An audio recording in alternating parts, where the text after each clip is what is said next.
Yo, what's going on, people? It's your boy Jay from Mad Play, one third of Mad Play, and I'm just here to talk to y'all about what's been going on recently and why I haven't been on the show. Pretty much, we're starting from the beginning. Around October, I was recently dealing with my depression. I know y'all look at me and I'm like, damn, you're just so good looking. What do you got to be depressed about? But it's just a lot. My son passed away 2 years ago in October. Recently losing family near the holidays. It's it's a lot that really comes. It goes. I'd say probably around February, March, it starts to go away. Less I have to really worry about, think about with that certain area. But for the rest, I continue to think about it. November, about a week before Thanksgiving, we were recently inside a car crash. Me and my girlfriend, who's pregnant with twins, by the way. We were in that car crash while she was pregnant. We got hit by an 18-wheeler, spun out of control, hit the bridge, and then got hit again and spun out of control and hit another part of the bridge. But we're here, we're alive, and really for me, that really opened up my eyes. It made me feel more thankful for who I am and what I am today and what I do.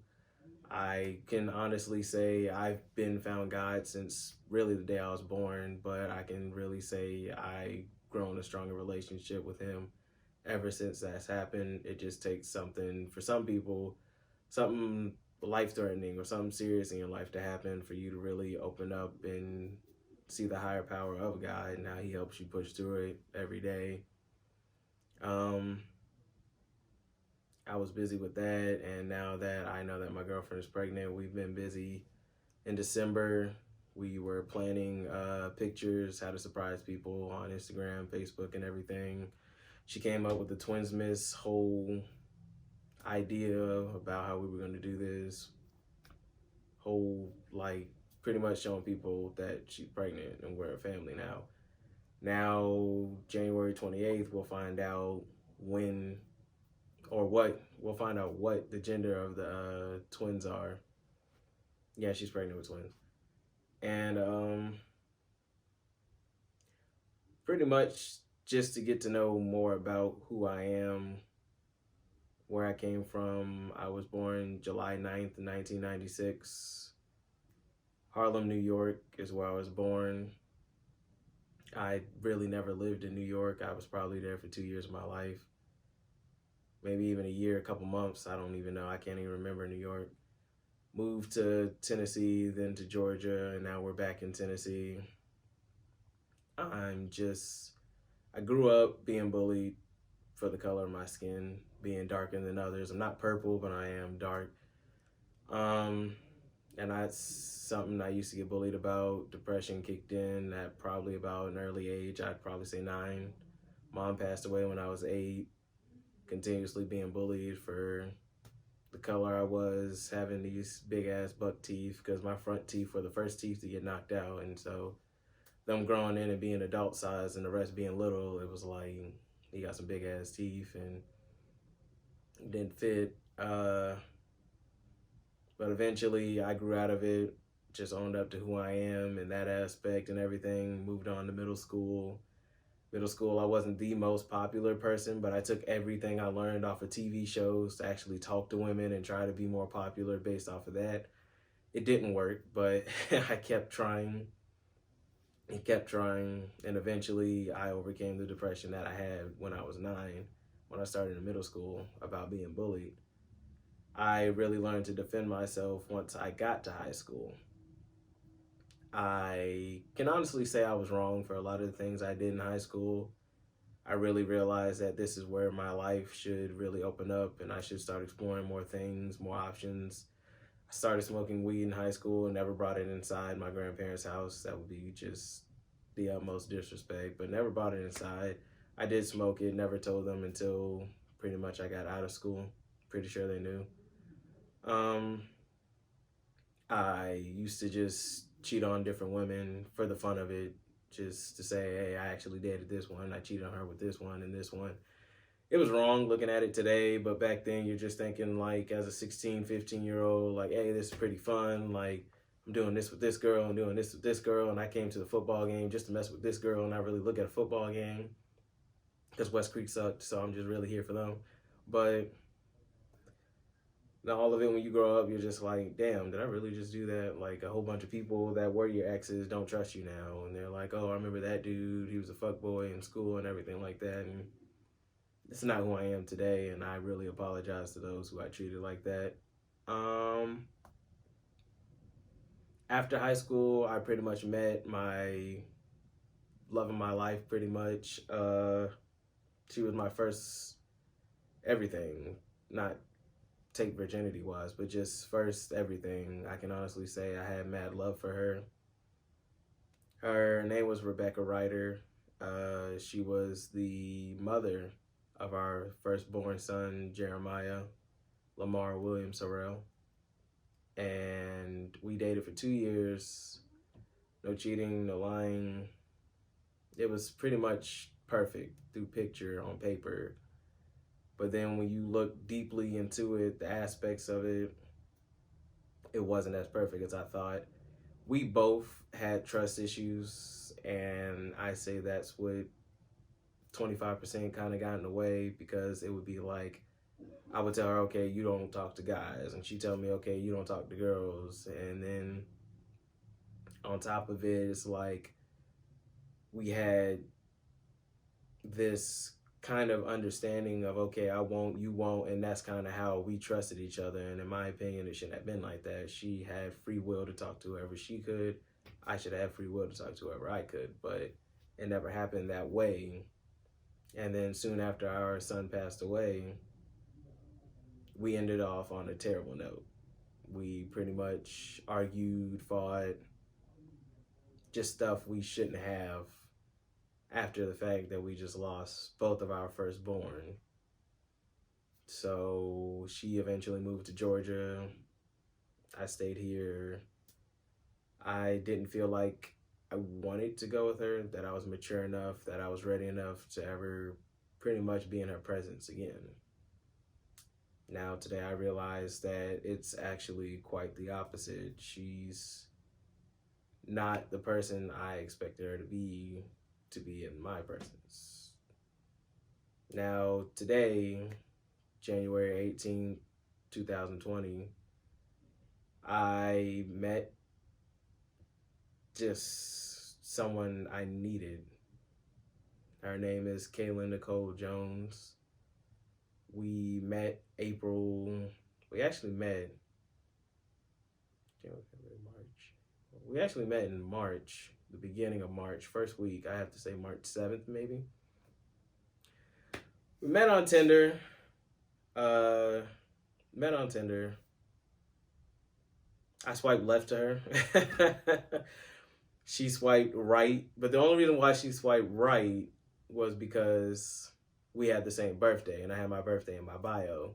I had Tinder Gold because I was just that guy who was looking for something, or maybe not even looking for anything. I had Tinder Gold, so when she swiped right after I swiped left, it notified me that she had swiped right. So I went, I just swiped right just to talk to her.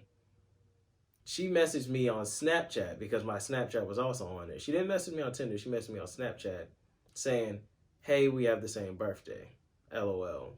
And I'm just like, okay. Like, who are you? Like, and so I came off a bit of a dick, but that night I had asked her, could I call her and talk to her on the phone? Because I'm not much of a texter, I'm more of a talk on the phone type of person. And she said, yeah, but in the meantime, I was playing 2K while we were on the phone. And everybody knows when you're playing 2K and it starts cheating, you get mad. If you don't get mad when you're playing 2K, then you don't really know how to play ball in real life. Because I get pissed when I'm playing 2K and they start cheating. So I kind of got mad at her. Yeah, I know the first day you don't even know somebody like that and you get mad at them. So she pretty much just hung up the phone, called me a dick, and just hung up the phone like that, period. The next day, I was at work. I worked at Train. I tried to go on a breakfast date with this woman named Maddie. It didn't work. She didn't show up, didn't text, anything like that. I got stood up. And at the same time, it made me think, well, shit, what about Kay? And I messaged her and asked her for breakfast the weekend. And she said yes. Even though I was being a dick, remind you, even though I was being a dick, she still said yes. And we didn't really talk that whole day until I got off of work at train, which was like 12 a.m. So she still said yes. So we went out to Waffle House. First time we met in person, everything like that. About 3 days after we met on Tinder. Met in person, started eating. I forgot what joke I said to actually make her laugh to the point the waiters, the cooks, and the servers were all just staring at us like, hey, y'all too fucking loud. Y'all gonna have to shut up or get out of this, get out of here. Like, so we eventually got done. We both agreed on the funniest thing ever, and it was to not tip the lady who was actually serving us because we didn't like her attitude towards us. She didn't check on us. She didn't do anything. But that's bygones be bygones. But we went to Walmart soon after, and we went in the bike aisle. She pulled a bike down off a rack, and she started riding it just inside of Walmart, just weirdly riding it inside of Walmart. And I was like, okay, cool. So she's not afraid to actually express who she is in person. And that was cool to me. The part that I didn't like is when she threw a ball at my head, because it was a solid basketball, fully pumped, and it got beamed at my head. I didn't like that. But so on and so forth. We actually made another date to go to the mall, and we really had fun. Like, she is actually someone I really have fun with at the mall. We were just doing the craziest stuff, visiting every store from Dick's to Hibbett's to Charlotte Russe, or however I pronounce that, Charlotte Russe, to the food court. We were just doing everything in just the mall. We didn't have any, well, I didn't have any money to actually spend on her or anything, but she did. But we didn't spend money on that specific date, and we still had fun just inside the mall. Soon after, she actually met my grandma. Yeah, I know what y'all saying. Just 4 days after you meet someone, they're already meeting your grandparents. Met my grandparents. I met her mom, stepdad. It wasn't on purpose. It was really on accident. I had to pee really bad while we were driving, and we were near my house location. So went in, and then I didn't want to leave her in the car because it was raining that day. Didn't want to leave her in the car while it's raining, and I'm in there to pee. Didn't know how long I was going to be in there. So I invited her in, and that's when she met my grandma. But since then, we were just really cooling it. And I know the people I was messing around with that particular month, and now you know the reason why I stopped talking to you and everything just mysteriously out of the blue. But I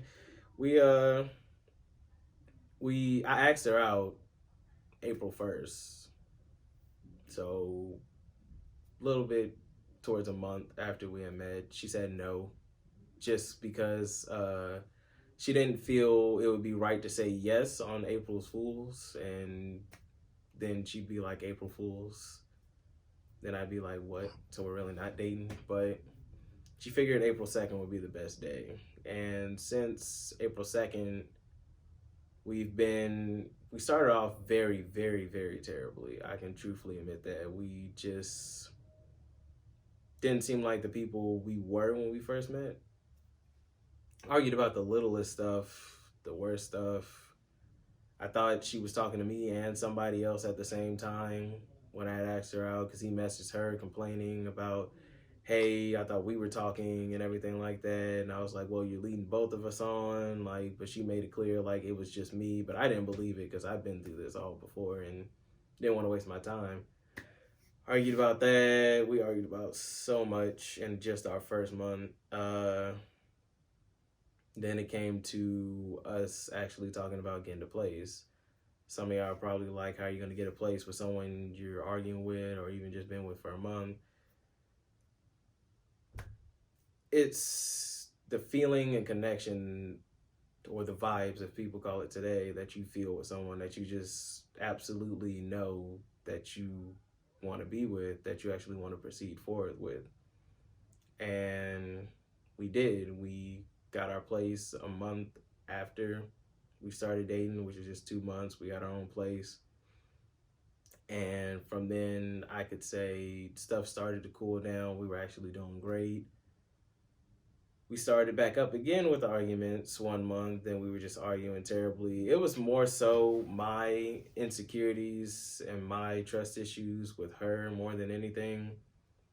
Because there's always going to be better looking people than you in this world. Like, you're not top dog out there. Somebody's always going to look better, be better, whatever than you. And I thought her attention was getting dragged so much so forth towards these other people that it started giving me trust issues, which would make me be mad at her and accuse her of stuff she wasn't doing. And so after being proven that she's really down for me, I could say these last 4 to 5 months of us being together there hasn't been an argument at all. I'm not just saying this for a camera, for likes, for anything else. You gotta believe me, but we really have not argued about anything in the last 4 to 5 months. Had little disagreements, yeah, like she never puts the remote back on the TV stand, so I actually know where it's at. She always puts it down, or it's inside the couch arm or whatever, or she puts it away somewhere else instead of where it's supposed to be. So I'd be mad about that. I'd be like, where's the remote? And she'd be like, I don't know, but you're the last one who had it.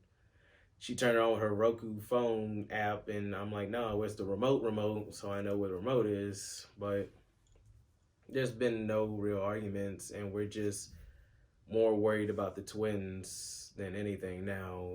Actually happy we're becoming a family, and how close we've actually grown towards each other from damn near breaking up in our just first month of dating to now we're really partners, Bonnie and Clyde type shit, without shooting people or the drugs and everything else. But we're really connected, and I can truthfully say I appreciate her for that.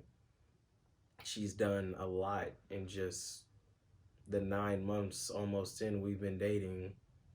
She's really stuck her neck out for me. I was jobless this whole month of January, pretty much whole ending month of December.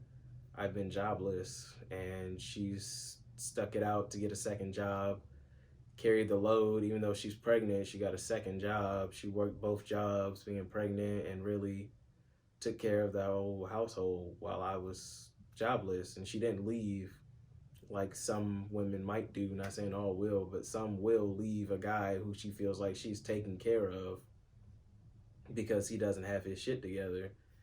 And that wasn't the case. I was just the unlucky one to be fired. So I was out of a job, and she just stuck by me the whole entire way. It was even one point where she told me, well, if we homeless, we're homeless together. And that damn near brought me to tears. It's damn near bringing me to tears now. And it's not something you really want to put somebody through, but it's just the thought that, damn, she just told me if we're homeless together. Like, she'd be there for me all the way until, like, if you ain't got a home, I don't have a home. If you don't have a spoon to eat off of, I don't have a spoon to eat off of. It's someone that's really down for just you, that you know you better not ever mess up with.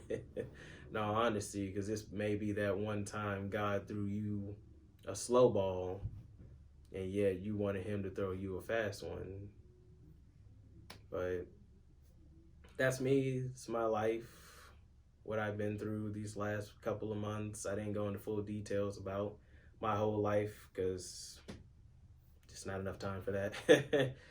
But out of all the people I would love to thank that really helped mold me into a better person when I could have been just the worst person on earth, I would first really love to thank God, because he stuck by me and he's allowed me to live for 23, almost 24 years of my life. Blessed me to wake up when some people don't wake up at all. He's blessed me to wake up and actually see the world and how it is today for 24 years, 23 years.